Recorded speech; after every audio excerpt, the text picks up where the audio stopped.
சொந்த செலவில் சூனி வைப்பது என்று சொல்வார்கள். அப்படி ஒரு விஷயத்தை தான் நடிகர் சிவகார்த்திகேயன் செய்துவிட்டதாக தற்போது ஒரு புகைப்படம் வைரலாகி வருகிறது. சிவகார்த்திகேயன் சினிமாவில் வந்தபோது இருந்த உடலமைப்பாக இருக்கட்டும், முக அமைப்பாக இருக்கட்டும், இப்போது பல மடங்கு மெருகேறி பக்கா ஹீரோ மெட்டீரியலாக இருக்கிறார். ஒரு ஆக்ஷன் ஹீரோவுக்கு தகுதியான உடம்பை அமரன் படத்தில் கொண்டு வந்து எல்லோரையும் ஆச்சரியத்தில் ஆழ்த்தினார். சிவகார்த்திகேயன் மிக குறுகிய காலகட்டத்திலேயே உடற்கட்டமைப்பை ஒரு ராணுவ வீரருக்கு ஏற்ற மாதிரி மாற்றிக்கொண்டார் என்று பலராலும் புகழ்ந்து பேசப்பட்டது.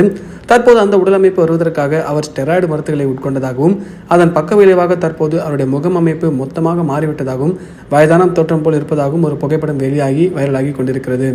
சிவகார்த்திகேயன் ஸ்டெராய்டு எடுத்துக்கொண்டதாக அதிகாரப்பூர்வ அறிவிப்புகள் எதுவும் இல்லை.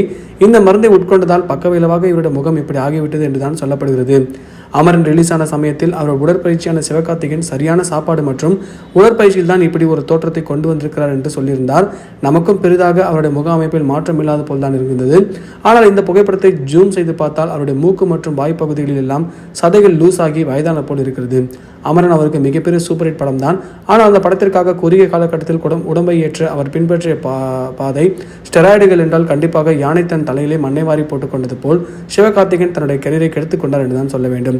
இதை பற்றி உங்கள் கருத்தை கான்வாஸில் பதிவு பண்ணுங்க. மறக்காம நம்ம சினி ஜங்ஷன் சேனல் லைக் பண்ணி ஷேர் பண்ணி கமெண்ட் பண்ணுங்க, சப்ஸ்கிரைப் பண்ணுங்க மக்களே.